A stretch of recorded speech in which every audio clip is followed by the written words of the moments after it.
당신은 어떻게 나이 들고 싶은가? 물의 깊이는 알 수 있으나 사람 속마음은 헤아리기가 어렵다는 말이 있다. 정신과 의사는 그 사람 속을 들여다보는 직업이다. 사람들은 50년 정신과 의사로 살아온 내가 사람 속을 훤히 꿰뚫어 보고 삶의 지혜를 통달한 줄 안다. 게다가 나이 들면서 적당한 주름과 은빛 머리칼까지 갖추니 원숙해 보이는 나의 풍모가 그런 오해를 더하는 듯하다. 인생을 잘 사는 비결 하나쯤 기대하고 질문을 던진 이들은 아마도 나의 대답이 싱겁기조차 할 것이다. 가령 어떤 이들은 요즘 하루를 어떻게 여십니까? 라고 묻는데 뻔한 하루를 특별하게 시작하는 방법을 알려달라는 속셈이다. 나는 대답한다. 아침에 눈을 뜨면 텔레비전을 켭니다. 이불 속에서 좀 더 자볼까 싶고 또 오늘 할 일에 대한 부담이 떠올라 눈을 뜨기 싫지만 뉴스를 들으며 차츰 잠에서 깨어납니다. 출근 준비를 하다 보면 어느새 무거웠던 마음은 하루가 시작되었구나 하는 감사와 다행감으로 가벼워지지요. 여든을 바라보는 나도 여전히 인생의 이런저런 불안 속에서 하루하루를 살아가며 그럼에도 습관적인 하루에 지치지 않으려 애쓴다는 것, 나로서는 솔직한 고백이다. 나이 듦에 대한 물음도 비슷하다. 나이 들면 뭐가 좋은가요? 하고 묻지만 나는 나이 들면 뭐가 좋겠습니까? 좋은 것은 아무것도 없습니다. 라고 답한다. 보통의 노후라면 평생 아이들 키우느라 모아놓은 돈도 많지 않고 건강도 예전만 못하다. 생물학적 노화와 사회적인 쇠퇴, 앞날에 대한 불안과 무기력함, 죽음에 대한 두려움까지 좋을 게 뭐가 있겠느냐는 반문이다. 그러나 나의 답은 계속된다. 나이 든다는 것은 누구에게나 좋은 일이 아닙니다.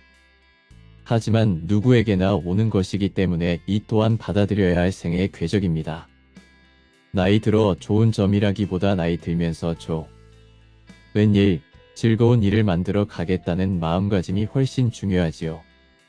정신과 전문의로 은퇴한 뒤 나에게 감투를 주려는 단체들이 몇 군데 있었지만 모두 거절했다.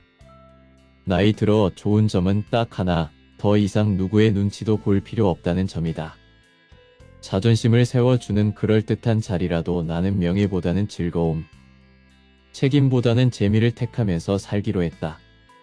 생각해보면 젊은 날의 나는 무엇이든 재미를 택하려고 했었다. 재미있는 일만 골라 한 것이 아니다. 내가 해야 할 일을 재미있는 쪽으로 만들어갔다. 서너 평 남짓한 진료실에서 하루 종일 환자들이 자기만의 세계에 갇혀 쏟아내는 아프고 슬픈 이야기들을 듣다 보면 내 몸과 마음은 커다란 쇠공을 매단 듯 무겁고 어두워지곤 했다. 내가 그들을 완벽하게 낫게 해줄 수 없다는 데서 오는 스트레스였다.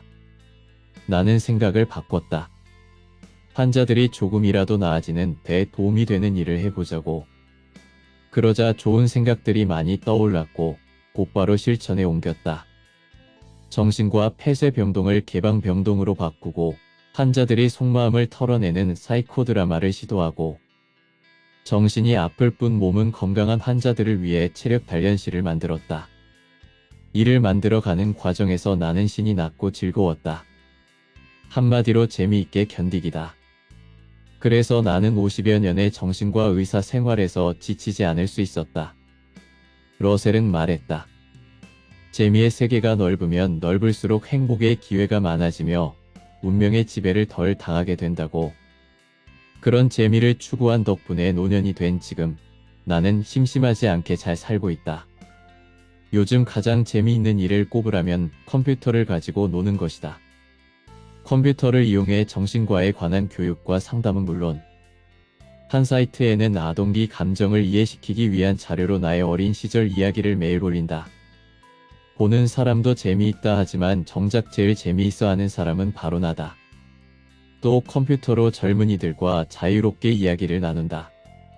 그 외에도 집에서 1시간 떨어진 북악 스카이웨이 천천히 걸어서 다녀오기, 30년 동안 의료 봉사를 해온 네팔 1년에 한 번 방문하기, 한 달에 한 번 시 낭송 모임, 40년 동안 봉사해온 보육원에 들러 아이들과 놀아주기, 주말마다 내 자녀 가족과 돌아가며 저녁 식사하기, 보고 싶은 사람 불쑥 방문하기 등 지금도 재미있는 일들이 많다.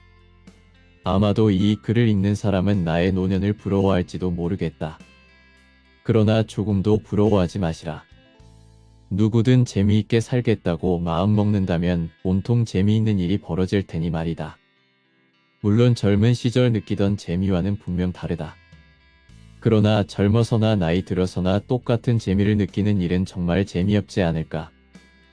바로 지금 나이에 내가 가진 것만으로도 즐거움을 느끼는 일이 진짜 재미다.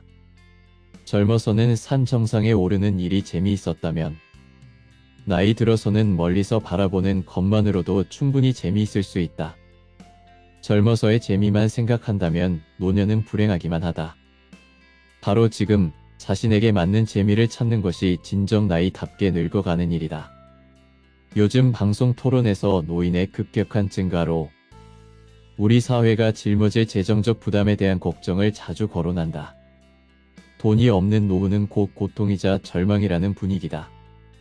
경제적인 풍요가 꼭 아름다운 노년을 만들어주지는 않음을 알면서도 우선 돈부터 해결하자고 한다. 물론 경제적 준비는 중요하다. 그러나 여기에 나이 들미 가치와 의미에 대한 고민도 함께 이루어져야 한다. 젊은이부터 중장년층까지 나는 어떻게 나이 들어갈 것인가를 생각하며 나이 듦을 배우고 익혀야 한다. 이런 진지한 성찰을 통해 나이 드는 것이 두렵지만은 않다는 것을 깨닫고 그럼으로써 현재를 더욱 충실하게 살기 위해서다.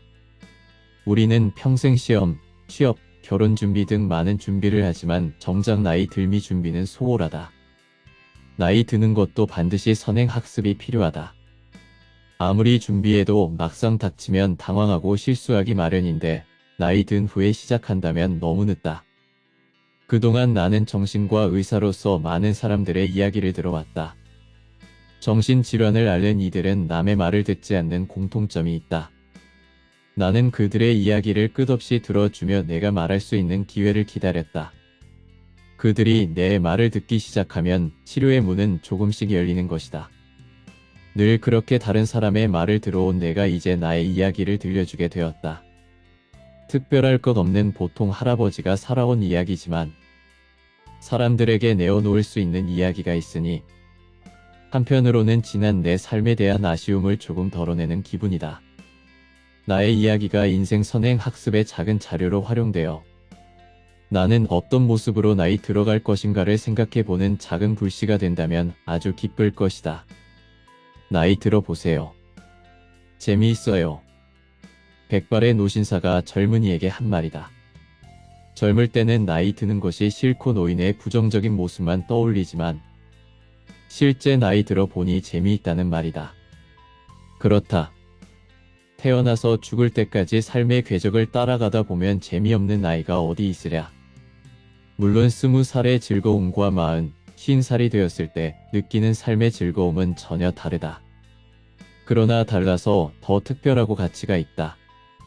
그걸 모르고 현재 나의 상태를 다른 시기와 비교한다면 우리는 일생토록 후회하고 억울한 삶을 살아야 할 것이다.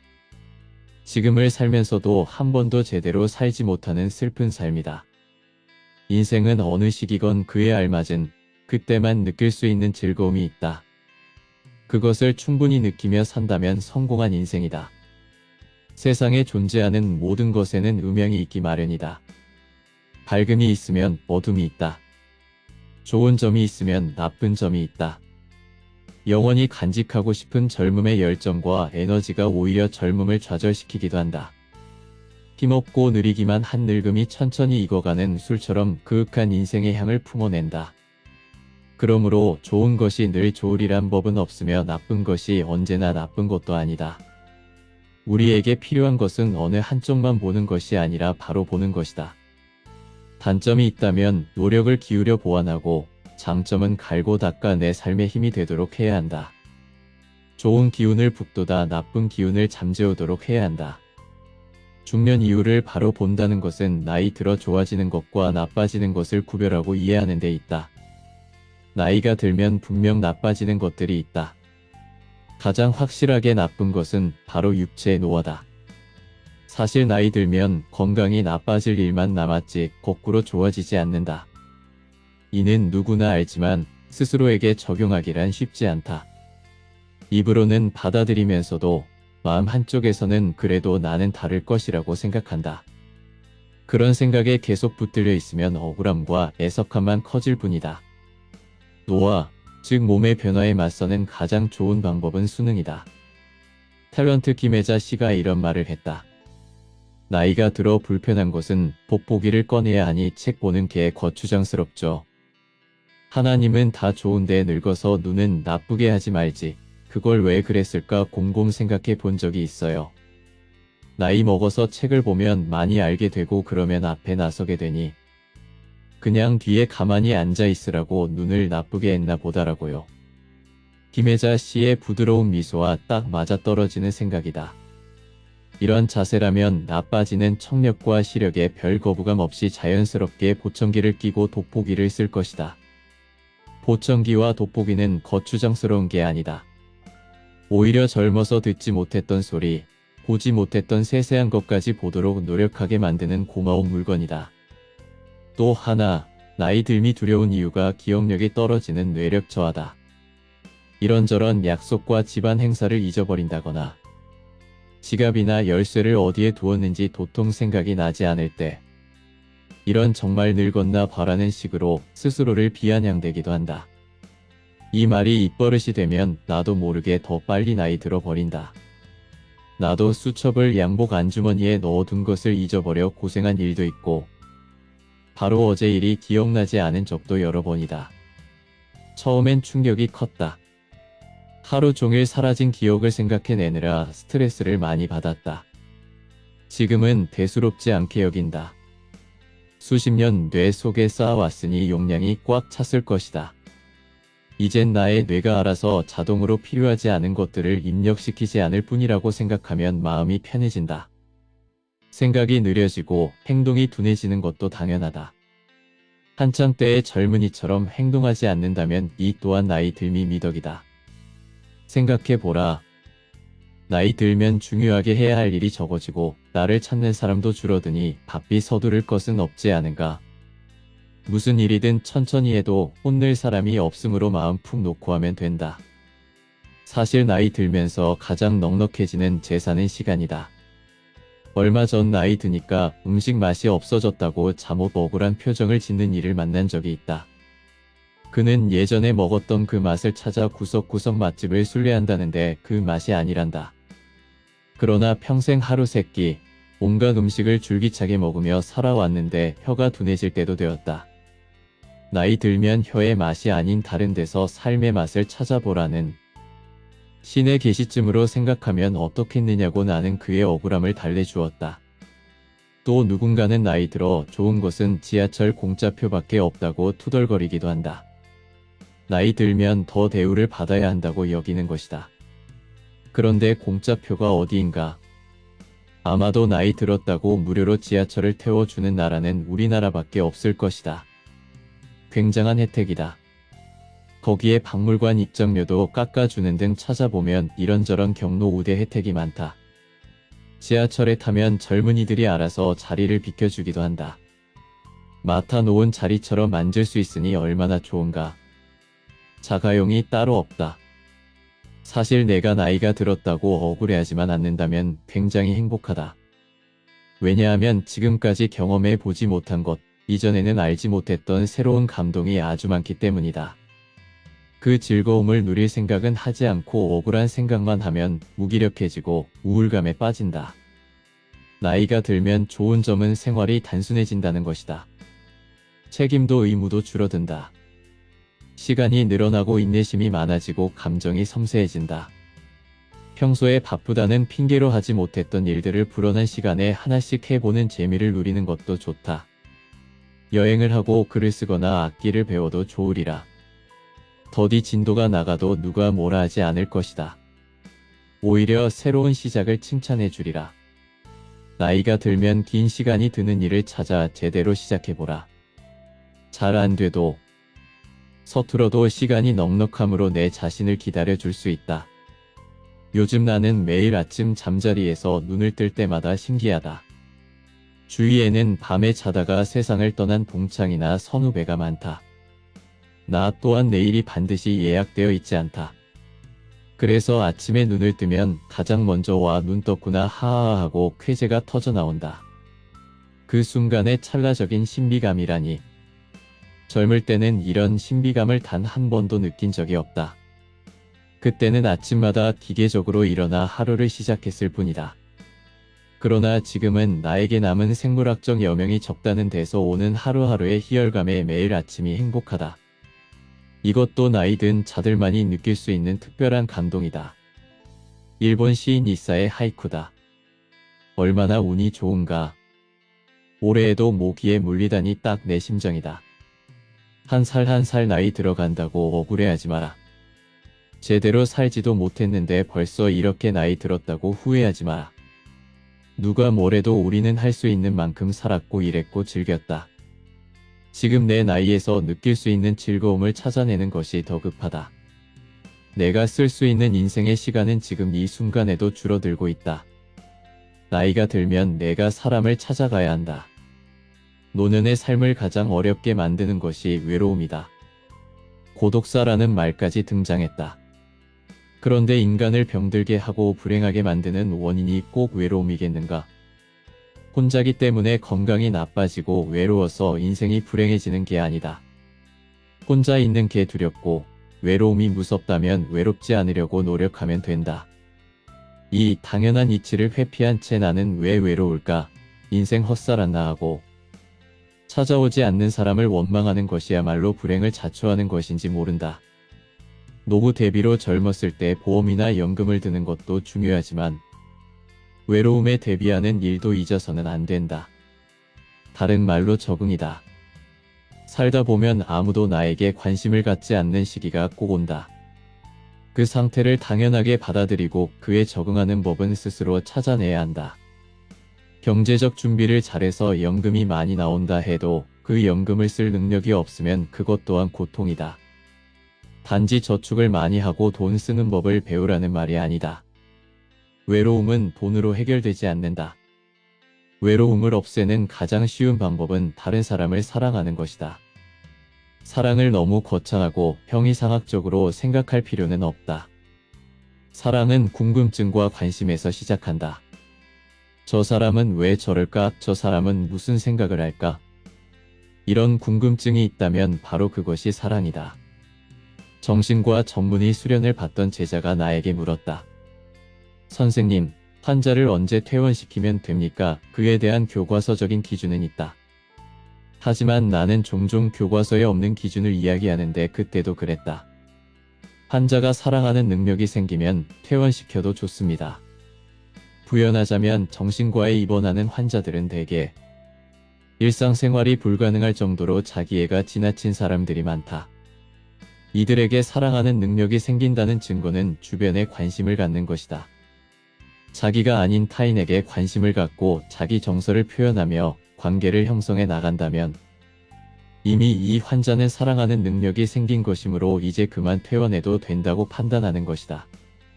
사랑도 능력이다. 타고나는 것이 아니라 이 세상을 살아가면서 터득하고 학습하고 실천하면서 길러진다. 나이 들어 외롭지 않으려면 무엇보다 사랑하는 능력을 갈고 닦아야 한다. 나이 먹었다고 다른 사람에게 대접받고 그가 내게 먼저 다가오기를 바란다면 점점 더 외로워질 뿐이다. 정신과 의사로서 내가 사람에 대해 관심을 가진 것은 너무나 당연한 일일지 모른다. 그러나 이런 관심이 일에 머물지 않고 끝없는 인연으로 이어지면서 학문적 성취를 이루고 봉사로 연결되어 넓고 깊은 삶을 살 수 있었다. 가족 아카데미아, 네팔 의료 봉사, 보육원 봉사, 시 낭송회 모임 등 수십 년간 이어온 많은 일들을 어떻게나 혼자 힘으로 할 수 있었겠는가. 나와 인연을 맺은 사람들이 주위에 늘 있었기에 가능했다. 나이가 들수록 다른 사람에게 관심을 가져야 한다. 다른 사람이 먼저 내 삶에 관심을 가져주기를 기대해서는 안 된다. 나는 만나고 싶은 사람에게 먼저 연락하고 만나기를 즐긴다. 내게 자문을 구하거나 나를 만나고자 하는 이들이 전화를 걸어오면 달력을 보고 날짜와 시간을 조절한다. 물론 무리하지 않는 선에서 적당히 안배한다. 이 나이에는 아무리 좋아하는 일도 야금야금 조금씩 해야 오래 할 수 있다. 그러니 외로울 틈이 없다. 물론 가끔 혼자 있을 때 까닭 없이 눈물이 나곤 한다. 그것은 나이 먹은 이들이 느끼는 온갖 감정이 눈물 한 방울로 솟아나는 자연스러운 감정이다.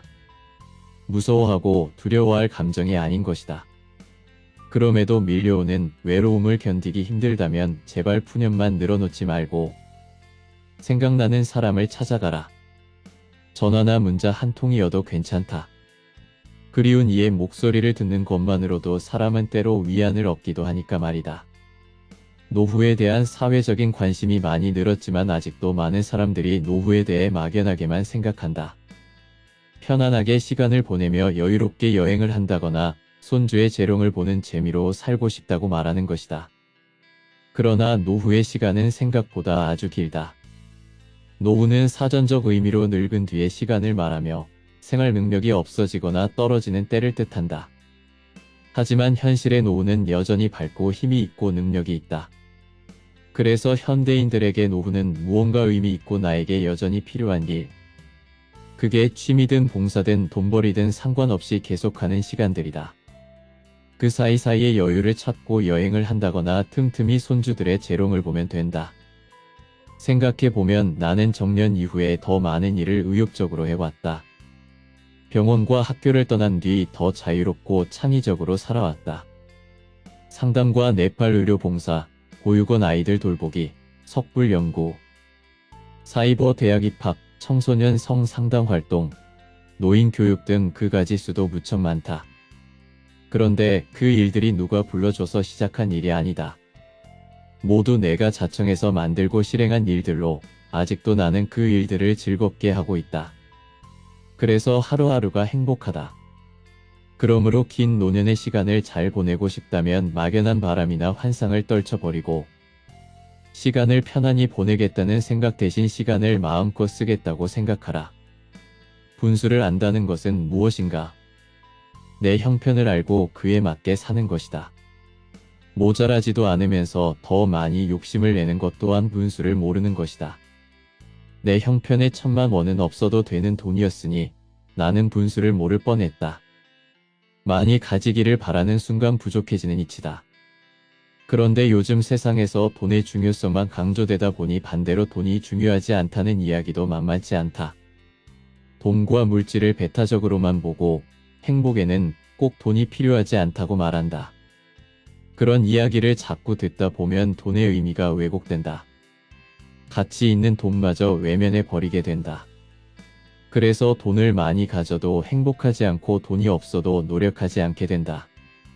그러나 자본주의 사회에서 돈이 행복을 주지 않는다는 말은 미친 소리다.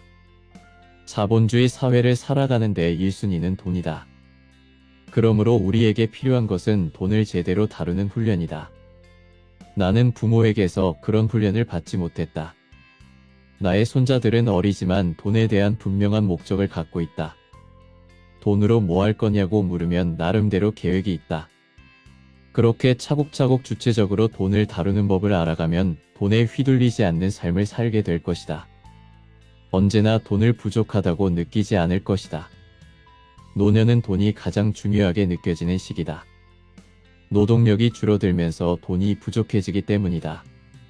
이 시기에 돈 때문에 눈물 안 흘리려면 젊어서부터 돈에 대한 내공을 쌓아둬야 한다. 그렇지 않으면 100억이 생겨도 행복하게 쓸 줄 모르며 돈이 없으면 불행하다 여기고 더 쉽게 절망에 빠지게 된다. 돈에 대한 균형감이 진짜 행복을 만들어 준다. 노후에 유용하게 쓸 수 있는 것은 지난날의 저축이다. 그런데 돈만 저축할 게 아니라 마음도 저축해야 한다. 돈 없으면 어떻게 살아야겠다는 각오도 다져야 한다. 돈만 저축하면 노후가 편할지 몰라도 마음을 저축하지 않으면 돈이 있어도 불행하다. 자본주의는 겁을 준다.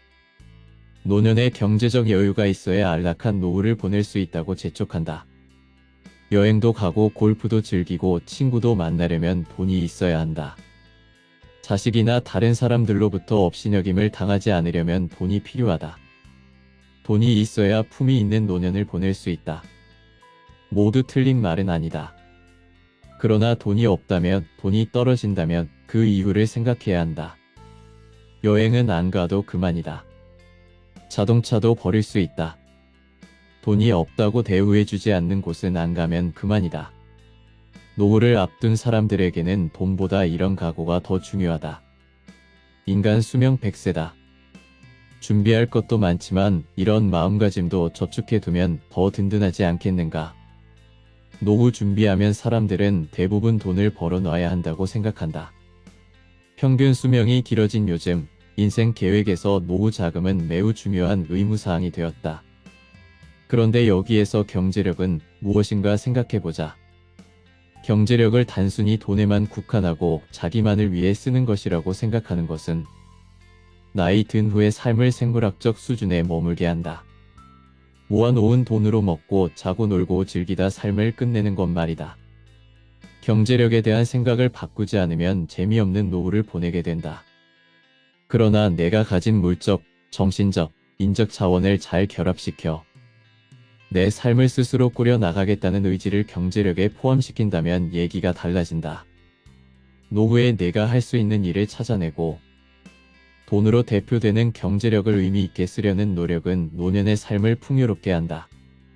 비록 모아놓은 노후 자금이 많지 않더라도 무슨 일을 해서든 돈을 벌겠다는 마음으로 일한다면 그것은 돈을 쌓아 놓고 무기력하게 세월을 보내는 삶보다 훨씬 윤택한 것이라 할 수 있다. 이런 점에서 보면 노후 자금이 충분히 확보되지 못한 노후가 오히려 축복일 수 있다. 무엇이든 열심히 일해 볼 각오가 생기기 때문이다. 그러므로 경제적 기반이 취약하다는 이유로 노년기를 무조건 두려워할 필요는 없다. 지난날을 생각해보면 나는 하고 싶은 일이 있으면 꼭 장애물을 만났다. 그리고 그 장애를 넘는데 안간 힘을 썼다. 그런 점에서 나는 내 마음대로 살았다고 할 수 있지 않을까. 인생은 내가 가고 싶은 길 앞에 기차 레일을 착착 깔아주지 않는다. 꼭 정해진 기차 레일이 있다면 오히려 나를 엉뚱한 곳으로 데려갈지 모르니 조심해야 한다. 하고 싶은 일을 가로막는 장애물을 넘어서고 이겨낼 때 비로소 진짜 원하는 것을 갖게 된다. 그런 사람만이 내 마음대로 살았다고 말할 자격이 있는 것은 아닐까. 나이가 들어 내 마음대로 살지 못했다고 생각하는 것은 삶에 대한 후회보다는 아쉬움이다. 순간순간 내린 나의 선택이 쌓이고 쌓여 만들어지는 게 인생이기에 그때 다른 선택을 했다면 인생이 달라지지 않았을까 생각하는 것이다. 보통 시도해서 잘못된 일보다 하지 못한 일에 대한 후회가 더 큰 법이다. 하지만 나이가 들면 내 마음대로 살지 못한 것에 대한 후회보다는 좀 더 잘할 수 있었는데 그렇게 못했네. 그래도 괜찮아 하면서 지난 삶을 긍정하고 만족해야 한다. 결국 누구나 자기 하고 싶은 대로 살았기 때문에 오늘에 이른 것이니까 말이다. 여기서 내 뜻대로 산다는 것의 의미를 정리해보자. 보통 내 마음대로 사는 것이란 하고 싶은 것을 다 하고 사는 것이라고 생각한다. 간섭이나 제재 없이 자유롭게 행동하고 말하는 것이라고 여긴다. 그 속엔 내가 꿈꾸는 삶이 저절로 쉽게 이루어지길 바라는 속내도 있다. 사실 누구나 이렇게 살고 싶다. 그러나 하고 싶은 대로 산다는 것의 진정한 의미는 내가 살고 싶은 삶을 만들어 가는 노력을 뜻한다. 인생에서 크고 작은 장애를 만났을 때 의지를 발휘하고 이리저리 머리를 굴려 극복하는 것이다. 무엇에도 굴복하지 않고 삶을 원하는 방향으로 이끄는 노력이 내 뜻대로 사는 것이다. 그러니 내 뜻대로 되는 게 하나도 없어라고 투덜대기 전에 내가 충분한 노력을 기울였는지 돌아볼 일이다. 50세가 되면 5년 단위로 인생을 계획하라. 50세는 아직 청춘이지만 머지않아 본격적으로 해가 지기 시작할 것이다. 정년 이후 어떻게 살아야 할 것인가를 고민한다면 죽음을 진지하게 인식해 둘 필요가 있다. 네팔에서 호흡곤란으로 쓰러진 경험을 한 후 나는 죽음이 코앞에 있음을 절감했다. 운이 좋아 살았다고 생각하니 시간을 더 소중히 쓸 줄 알게 되었다. 5년 단위로 삶을 계획한 것은 그 즈음부터였다. 생물학적 평균 수명을 따져 5년, 3년, 2년 단위로 인생 계획을 세우기로 결심했다. 은퇴 뒤에 삶을 시작하는 신노인들을 미국에서는 2Y2R, 즉 은퇴하기엔 너무 젊은 세대라고 부른다. 노인을 가리키는 말도 다양해져 60세, 70세는 젊은 노인, 70세, 80세는 보통 노인, 80세 이상은 늙은 노인으로 구분한다. 이왕 노인이 이렇게 자세히 세분화되었으니 이에 맞게 인생 계획을 세우는 것도 좋겠다. 젊었을 때는 큰 목표를 중심으로 인생을 설계했다면 50세 이후부터는 시간을 중심으로 계획을 세워보는 것이다. 앞으로 나에게 딱 5년의 시간이 주어졌다고 생각하면 해야 할 일이 좀 더 명확하게 떠오를 것이다. 그 5년이 지나면 또 5년의 계획을 세운다. 그리고 70세가 되면 3년 단위로 계획을 세우고 다시 2년, 1년 단위로 인생 계획, 하루 계획을 촘촘히 세워보라. 계획이 거창한 무엇은 아니다. 뭐하지라고 심심하게 시간을 써버리지 말자는 것이다. 지금까지 나는 죽을 때까지 재미있게 살고 싶다. 이근우 지음 중에서 함께 했습니다. 50의 늙음을 준비한다는 것, 그리고 죽음을 생각하는 것은 어쩌면 당연한 것 같습니다. 잘 늙는 것도 책에서 알려주니 이보다 기쁜 게 없네요. 여러분은 어떠셨는지요? 끝까지 시청해주셔서 감사합니다. 삶의 지혜 알려주신 작가님에게도 감사드립니다.